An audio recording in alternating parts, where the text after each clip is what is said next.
Yeah, good morning. We want to look back at yesterday's election 2022 results with our State House insiders, Dave Wilson, our Republican strategist, Jim Felder, our Democrat strategist. Guys, thank you so much for your time. Good to be here this morning. Dave, what do you think drew voters to the polls yesterday? I think the economy had a big impact on what was going on. I also think that when you take a look at what Henry McMaster has done as governor over the last 6 years, it has played itself out to be a very positive message. He announced last night there was $5 billion of new investment in South Carolina so far this year. We still have basically a month and a half, 2 months to go. And that's the type of leadership that people are recognizing in this state.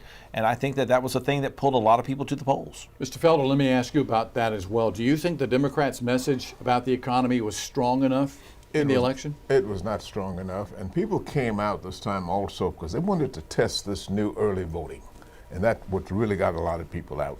But the Democratic message wasn't as strong as it could be, and they didn't hit some hot spots. While the economy is good, we still got a problem with health care and Medicaid. Those are issues that were really not given enough attention, I think. Dr. Leon Jeter with Benedict College. He is also joining us this morning to weigh in on the vote from yesterday. Dr. Jeter, what do you think the big number one issue was for voters? I think for the state of South Carolina, I think the economy. When you look at the number of jobs that the governor brought to the state, you look at the number of the industry such as BMW coming to the state, creating more jobs. So I think that was a big draw for many, many people statewide.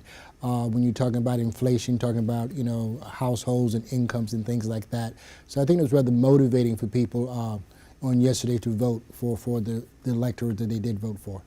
Dr. Jeter, where do Democrats go from here as far as their message down the road for the next big election coming up in 2024? I think they pretty much look at what happened yesterday, and I think Cunningham and his team really did a good job.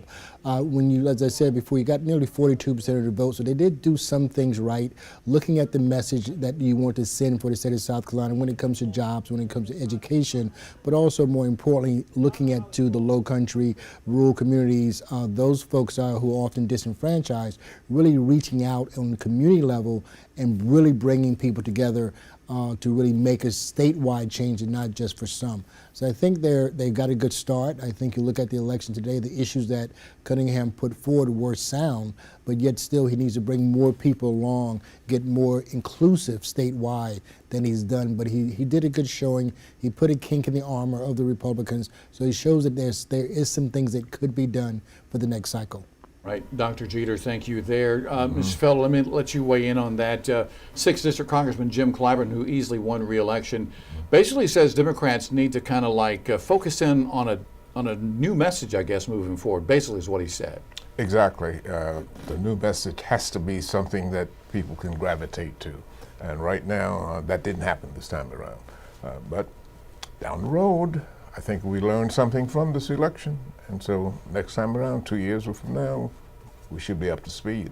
Dave, your take on that? I think when the Dobbs decision came down in Washington, D.C. that overturned Roe v. Wade, the Democrats decided that that was going to be a hot button issue.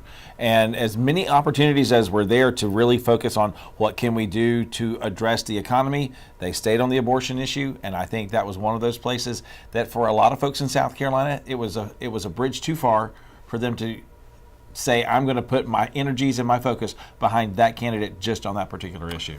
And I think he's right on that one. I would agree on the issue of abortion. When does 2024 campaign start, guys? It's the morning, isn't it? I think it's already November 9th. Welcome to the next election cycle, everybody. It's good to have you here with us. All right, Dave, Jim, guys, thank you so very much. Thanks so much, JR. All right.